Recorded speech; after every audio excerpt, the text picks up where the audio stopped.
Chapter 1. Whispers in the Rain. The village of Dorchadh was the kind of place the wind forgot. Hidden deep in the folds of the Scottish Highlands, where the pines loomed tall and close like watchful sentinels, it clung to the jagged edges of Loch Dorchadh like lichen on stone.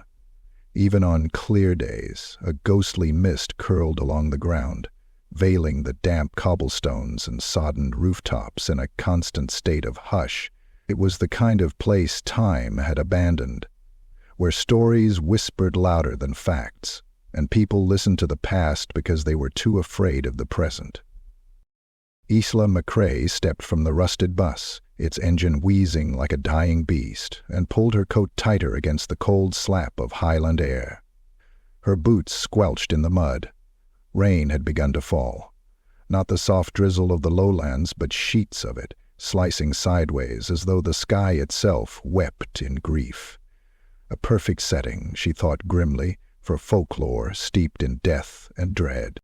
She was here for answers. Not closure, not quite, but something close. Her sister, Ailsa, had drowned 2 years ago.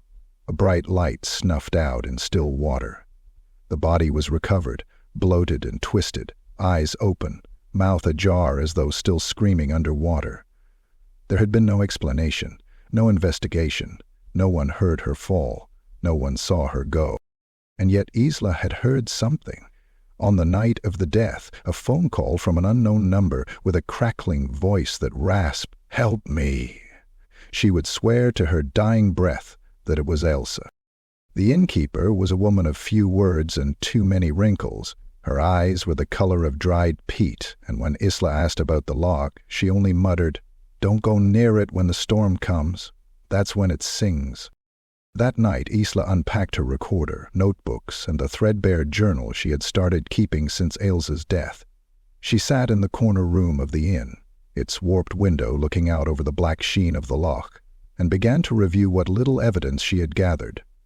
Mostly whispers, ramblings from online forums, mentions of a thing called the Mirage in a 17th century parish record. The name translated roughly to soul mirror. Some claimed it mimicked the voices of loved ones long dead. Others described it as a shimmering phantom rising from the water during storms, luring victims with promises of reunion. She hit record on her handheld device, letting it run as she read aloud. Entry dated October 3rd, 1681. "The beast rose under thundering skies, and we heard Father's voice from the reeds. Elspeth went to him. The loch took her. There was no splash. Thunder growled low over the hills. By midnight the storm had grown violent. Rain slammed against the windows in a staccato fury, wind howling like a wounded animal through the gables. The lights flickered once, twice, then died completely. Candlelight painted long shadows across the walls. Isla sat frozen, her spine rigid, her eyes locked on the window. Somewhere, beneath the drum of rain and moan of wind, there was something else.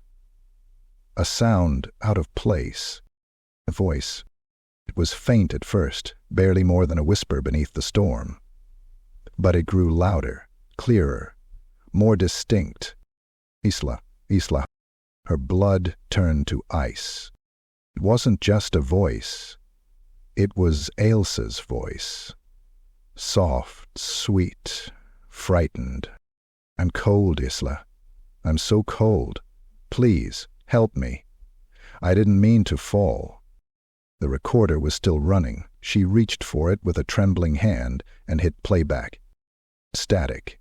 Then the voice again, clearer this time. Feeling her round. "Did you leave me?" Isla's breath caught in her throat. Her heart thundered against her ribs. She clutched the device like a relic and backed away from the window. She should have left it there, locked herself in. But something pulled her forward. Curiosity, grief, madness. She moved to the glass, peering out into the storm. Rain slashed her view, but the loch was visible in flashes of lightning. its surface boiling with wind and rain. Then she saw it. A shape. No, a shimmer. Something humanoid, standing knee-deep in the water, its outline pulsing with light, like moonlight refracted through shattered glass. It had no face, only a rippling reflection of one. Ailsa's. The thing raised one hand, long-fingered, glistening, and pointed toward her. That it spoke. But this time not in Ailsa's voice. This time it was her mother's. "Come to me, Isla. Come home," she screamed, stumbling backward, knocking over the candle. Darkness swallowed the room. The voice echoed again, impossibly loud, as if it were coming from inside her skull. She curled into herself on the floor, shaking, gasping, the recorder clenched in her hand like a weapon. It took nearly an hour before the storm began to subside, and the voice finally faded. At dawn, she emerged, pale and shaken. Her hands trembled as she clutched the recorder, which now refused to play back anything except white noise. She walked into the village cafe, eyes wide, skin clammy. The few locals inside turned silent the moment she entered. She told them what she'd heard, what she'd seen. An old man sitting by the hearth stood slowly. His face was creased like old leather, his eyes glassy with fear. "You heard it then?" he rasped. "The Mirage. It knows you now. You listened." Another chimed in. "It wears their faces, but it's not them. Never was. It wants what's left of you." They warned her not to return to the loch during storms. They begged her to leave. But Isla was a Macrae, and Macraes didn't run from ghosts. They chased them, even when the ghosts chased back. Chapter 2. The Drowned Echo. Dorchadh had always been a quiet place, but now it felt suffocated. The air was denser, the glances from villagers longer. Isla sensed it in the way conversations died when she entered a room, the way dogs whimpered and turned their backs to the loch when the clouds darkened. Whatever had always been hiding beneath the surface had stirred, and the village knew it. She spent the next 3 days visiting homes and hearths, recording old voices and brittle memories. Her face, pale and angular, began to show lines of exhaustion as the tales piled one on top of the other, heavy with grief and soaked in fear. "First it calls them," whispered Mora, a hunched woman whose eyes were clouded with cataracts. "In the wind you'll hear the voice you ache for most. And when you follow it, you never come back the same. If you come back at all." Another man, Lachlan, described how his brother Dougal had vanished one night during a storm. "Went out to fetch his sheep. Heard our mother's laugh from the shore. Ran off like a bairn. We found his boots by the water, still warm. That was 12 years ago. And every storm since. I swear I hear his damned laugh. But it's wrong, ye see. It cracks like glass breaking." Each account bore the same elements: rain, wind, voices of the dead, and the loch that never gave back what it took, only reflections and regrets. But it was Callum who shook her. She found him by the pier at dusk, sitting in a wheelchair, wrapped in a woolen cloak. His eyes were milky and motionless, though they followed her somehow, as though seeing without needing to. His skin was pale, sallow, and dry like driftwood, and his hands trembled with age and something deeper. "You're Isla Macrae," he said without being told. "Yes," she replied cautiously. "I knew your sister," he murmured. "Heard her scream." Isla's breath caught. Callum raised a shaking hand toward the loch. "It sang that night. The wind turned sweet. I know that sounds mad, but the wind turned sweet, like breath, like perfume."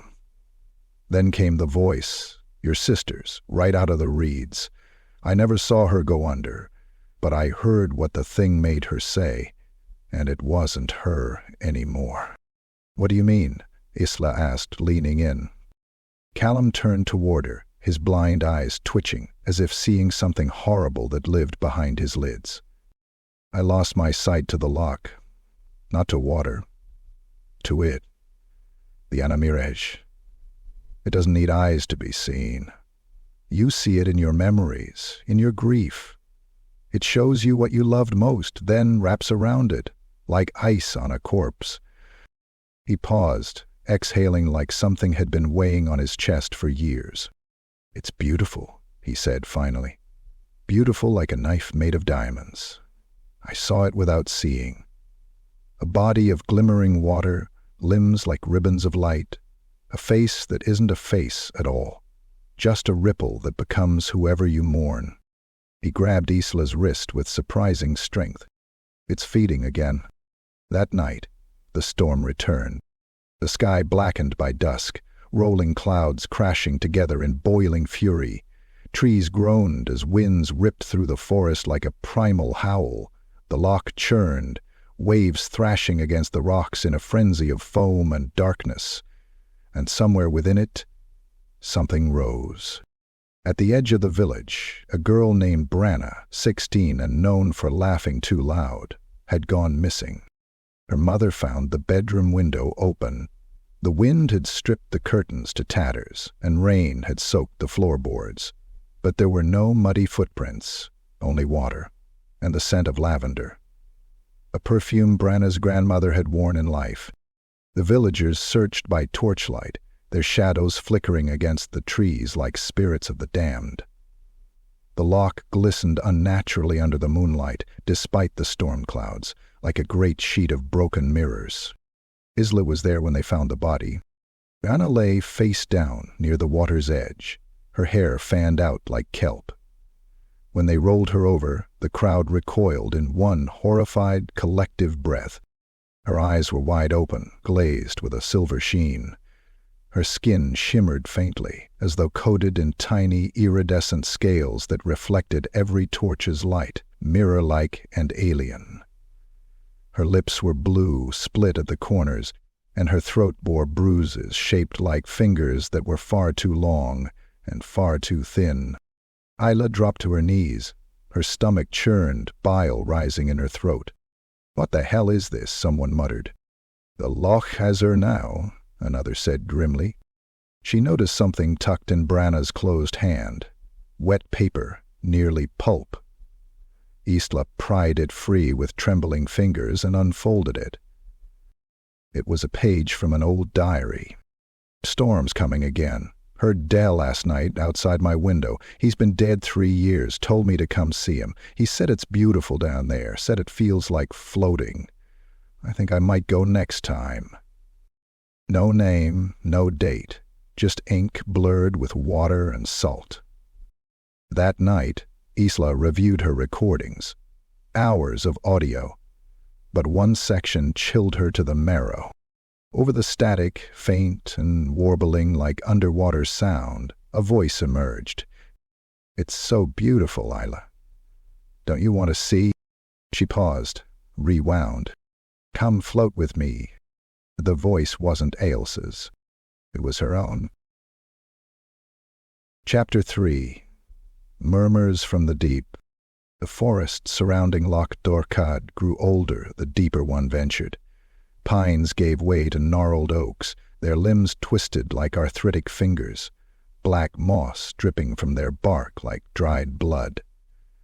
The air turned cooler, heavier, as though breathing was suddenly an effort. Isla moved through it with purpose, boots sinking into the spongy earth, a rough map of local ruins clutched in one hand and a hunting knife strapped to her hip, not for protection, but to remind herself she was still real. Callum had spoken of stone, of something ancient buried near the waterline. They prayed to it, he had whispered, days earlier, the scent of salt on his breath, before the church came, before even the clans, carved its name in stone, Uain Scathan, the Green Mirror. She found the ruins at the forest's edge, half swallowed by vines and centuries of decay. What remained was only a foundation of obsidian-colored stone, slick with mildew, but the centerpiece was unmistakable. A monolithic slab, leaning at a crooked angle, carved with symbols far older than Gaelic. At its center was the depiction of a figure, neither god nor beast, but something in between. Humanoid in shape, but faceless, its head replaced with an oval void encircled in runes. It held the hands of two kneeling humans, one weeping, the other smiling, while from the void face extended what looked like tongues of water or glass, curling into their open mouths. Isla ran her fingers over the surface. The stone was warm, humming beneath her skin like a living thing. She drew a pencil sketch of the carvings, noting how the arms of the mirror god bent in unnatural ways, as though shifting when she wasn't looking. Beneath the runes were faint letters in Latin. Red quodamasti, da speculo animam tuam. Return what you loved. Give your soul to the mirror. Thunder rolled, low and distant. The clouds had gathered with unnatural speed, swirling directly above the loch. It was like watching a hole open in the sky. The wind turned sharp and cold, whistling through the trees like whispers through teeth. The hairs on Isla's neck rose. She turned back toward the loch, now visible through the thinning trees. Its surface shimmered in shades of silver and green, the wind not disturbing it, not even a ripple. Instead, it reflected the sky above in exact stillness. Too exact. Isla blinked. The sky above her was churning, dark, but in the water? Blue. Calm. Cloudless. She stepped closer, boots crunching dead leaves, heart thundering. The closer she got, the more distorted the world seemed. Birds flew overhead in erratic circles, but in the loch's reflection, they flew in reverse. Trees bent the wrong way. Her own reflection? It stood still.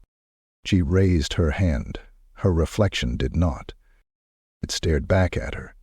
Not her. Her face, yes, but the eyes were black, pupilless, and too wide. The mouth curled in a slight, knowing smile, like someone watching a joke slowly unfold. Then it spoke. Its mouth moved silently at first. Then sound, low, gurgling, like it came from a throat filled with water. You miss her, don't you? Isla stumbled back, nearly slipping.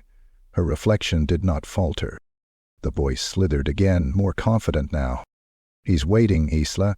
Just below. Come. Look closer. Look deeper.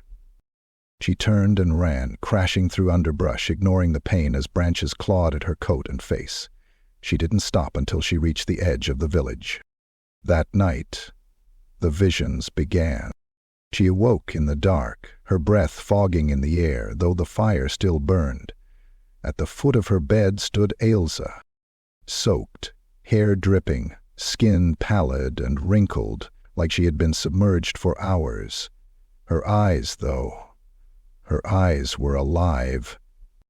"Isla," she said, voice small, cracking. Isla could not speak. Her chest ached with sorrow, terror, hope.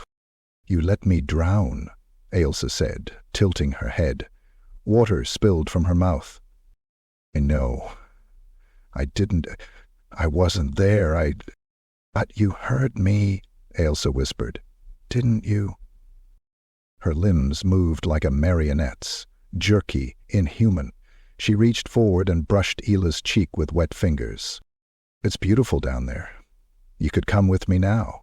You'd never be alone again." "I'm waiting." He screamed, and Ailsa blinked out like smoke. She sat bolt upright in bed, soaked in sweat. Her recording device, still running, clicked faintly. She rewound it. Her own panicked breaths filled the audio. Then, over the static, "Isla, let go and float." That morning, determined to disprove the hallucinations, Isla returned to the loch. She found her reflection waiting. But this time, it wasn't her reflection. It was Ailsa, standing perfectly upright in the water's mirror, eyes sad, mouth twitching with suppressed grief. "I'm not real," the reflection said, but I could be. The wind screamed, the sky opened, and from the depths of the loch something vast moved. The trees around her bent toward the water like worshippers. The waters rippled once, then again, then split open. From the depths rose a spire of black, glassy tendrils, twisting together like a crown. Beneath them, shimmering light refracted into 1,000 mirror-like shards, each one reflecting faces. Human, twisted, screaming, laughing, crying. Each reflection blinked independently. Isla fell to her knees, eyes locked on the being half-birthed from the water. Her mind reeled as if on the edge of a cliff, teetering toward madness. The being whispered in every voice she'd ever loved, all at once. And in that moment, Isla understood. The Mirage didn't just mimic the dead. It collected them. Chapter 4. Offerings to the Mirage. The storm arrived without warning. One moment the skies above Dorchadh were a slate-gray stillness. The next, a biblical wrath. Thunder fractured the heavens, rolling through the hills with such force that the old stone houses shivered in their foundations. Lightning clawed at the sky like white-hot fingers, lancing down into the woods with thunderous cracks. The rain came sideways, a torrential wall that turned earth to slush and flooded the winding paths between homes. The loch, unseen through the thick mist and darkness, roared like a living thing, its waters slamming against the shore with ravenous hunger. Isla watched from the inn's warped window, face pale, fists clenched. The voices had already started. They came on the wind like perfume, familiar, melodic, and utterly wrong. Not just Elsa anymore, others. She heard her father, who died in a car crash when she was a child, calling her by her nickname. She heard her grandmother humming lullabies. Voices layered atop each other, weaving through the shrieking gale like a siren's song. It would be beautiful if it weren't monstrous. Below her, chaos bloomed in the village square. Villagers ran from house to house, shouting names, holding lanterns that sputtered in the wind. A man slammed his neighbor against a wall, screaming, "You're not her! You're not my wife!" before stabbing her in the throat with a rusted fish knife. Blood splattered the cobblestones in a sudden geyser, hot and fast. Her eyes widened in shock, mouth opening, but what came out was not a scream. It was laughter, the high, broken laughter of a child. She crumpled to the ground, twitching. He backed away, weeping, his knife clattering against the stone.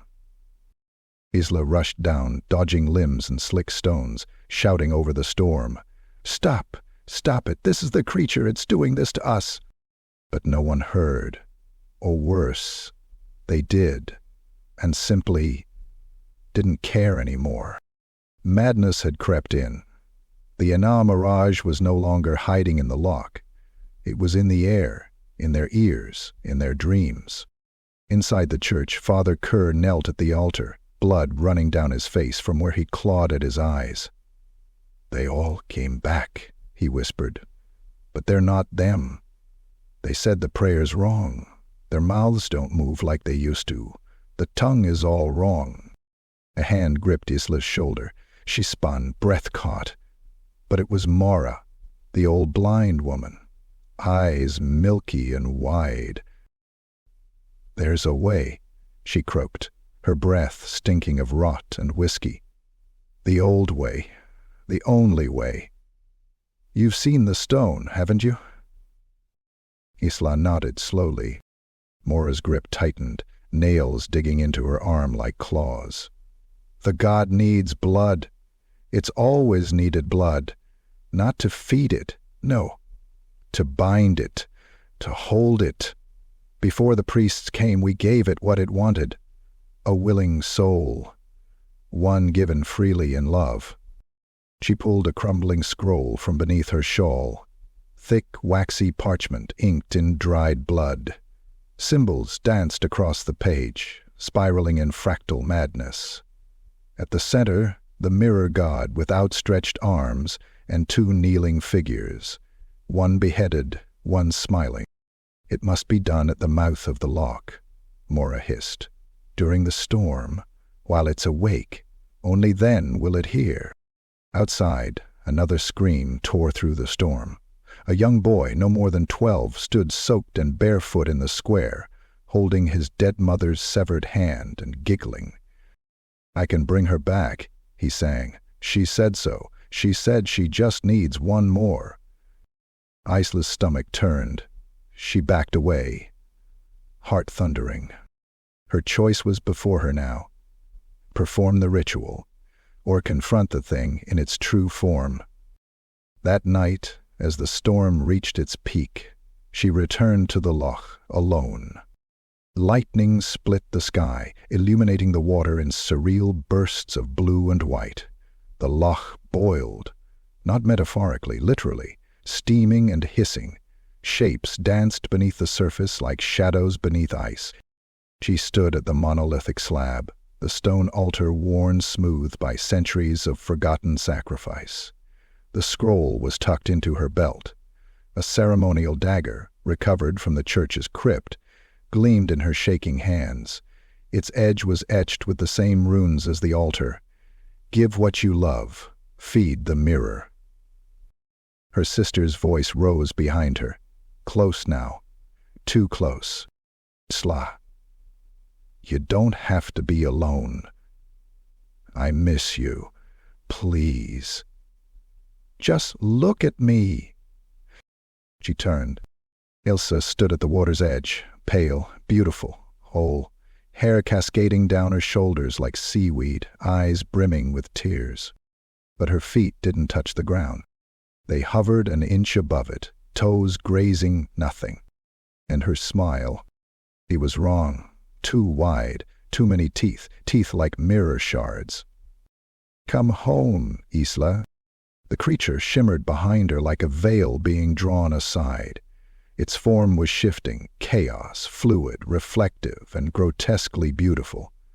It had no face, only a pulsing cavity of mirrored light. Within it, thousands of faces screamed silently. Ilsa's among them. Isla's own, flickering. She stepped forward, holding the blade. "I came to end this," she said, voice cracking. The creature hissed, every voice it had stolen spilling out in a single terrible whisper. "Then bleed for me." Lightning struck the altar, sending cracks down its length. The scroll ignited, burning in blue flame. The water churned violently, waves crashing against the shore, washing over Isla's boots. She raised the knife to her own palm, hesitated, and drove it deep, slicing across her hand. Blood poured freely, splashing onto the stone. The loch screamed. Not metaphorically, the water screamed. It twisted upward, forming a massive arch of liquid, glowing from within, the mirrored faces screaming, clawing at the edges. The creature writhed within, struggling against invisible bonds. "Red Kodamasti," Isla cried over the roar. "I give you what I loved." Her blood spread across the stone, and the air turned cold enough to freeze breath. Ailsa's form, her illusion, snarled. Her face cracked, flaking away like porcelain to reveal black ichor and jagged bone beneath. "You were always the weak one," the thing growled. Isla raised the blade again, now aiming for her heart. The creature surged.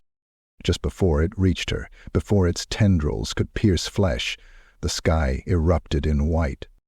The altar exploded in a blast of mirrored light, throwing Isla back across the wet grass. The creature let out a single piercing shriek, then shattered into droplets, each falling into the loch with a hiss. The water went still. The wind died. Silence fell. The storm had passed. But the whispers? The whispers remained. Chapter 5. Beneath the shimmer. The loch was black glass beneath a fractured sky. Lightning pealed across the heavens, illuminating the craggy hills like a battlefield frozen in time. The winds screamed like mourners. Rain lashed the trees sideways, but the water below stood unnaturally still, unnervingly still, as if it awaited something or someone. Isla stood barefoot at the edge, the mud sucking greedily at her heels, blood still dried into the lifeline of her palm. She had no weapons now, no scroll, no relics, only herself. The air buzzed with unnatural heat, her breath fogged despite the sweltering electricity in the storm. The loch shimmered under the flashing sky, glinting like molten obsidian, rippling not with wind, but with breath. It was alive. A voice curled across the surface like vapor. "Come back to me." Elsa's voice again, but hollow. Then Isla stepped forward and let the water take her. It was instant, no resistance, no splash, no cold. The loch swallowed her whole like a mouth opening for its final meal. She did not descend, she plunged, weightless and disoriented, deeper and deeper until light bled away and sound became pain. There was no gravity, no direction, only a sense of falling inward. Her lungs did not burn, her heart did not race, yet everything inside her screamed to flee. Then, clarity. Light bloomed from below. She landed not in water, but in memory. She stood on the shoreline of her childhood, barefoot in summer grass. Ailsa beside her, laughing as the two of them chased fireflies, but the sky above was rotting, clouds pulsating like bruised flesh. The fireflies turned to embers. Ailsa looked at her, and her eyes were empty. Not blind, not vacant, hollow, as though her skull were a mask filled with shadow. "You left me," she whispered. Ella blinked. The scene shattered. Now she was at the funeral. Rain on polished wood, their mother sobbing. Her own face staring back from the mirror, set into the coffin lid.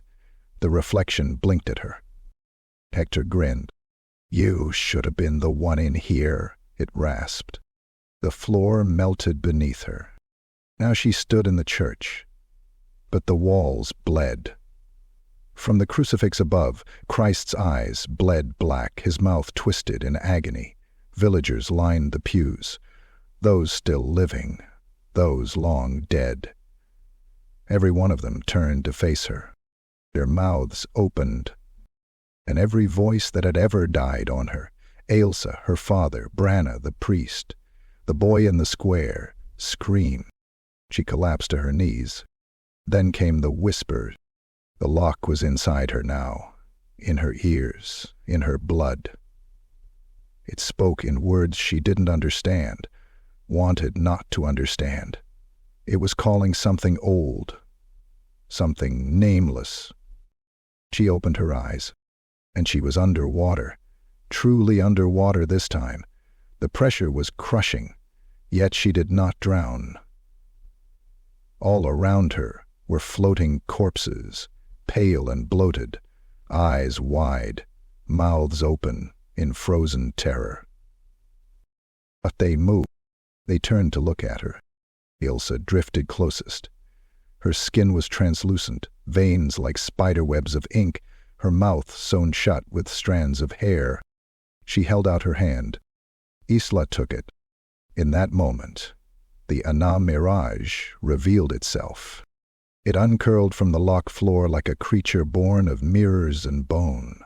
Its limbs were too many, too long, writhing like eels made of glass. Its torso shimmered like oil on water, every surface a reflection, some hers, some not, all of them wrong. Its face, or what passed for one, was a window into void. 1,000 eyes blinked across its surface. 1,000 mouths whispered, screamed, begged. It hovered inches from her. She could feel its thoughts.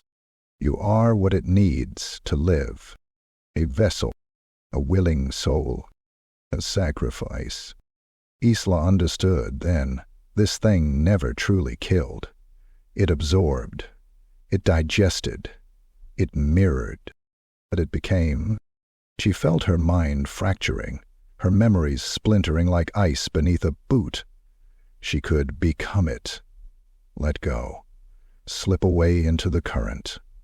An eternity without pain, without fear, an eternity echoing in the soft, dark deep. Isla reached into herself, past the pain, the grief, the hollow ache. Ailsa's death left behind, and she remembered who she was, who they both were. Maraes didn't run. They fought. Her fingers clutched at her side and found something that had not been there before. The knife, ceremonial, ancient, etched with names, with power. Isla didn't hesitate. She stabbed upward into the creature's core. It did not roar. It inhaled, as if swallowing the pain. And then it burst, not into blood, into faces. Screaming, shrieking, laughing faces, all clawing toward freedom, spilling into the black like a storm of shrill memory. The water collapsed, the illusion shattered. She was falling again. And this time, there was cold. There was weight. There was darkness. A final scream. Not hers.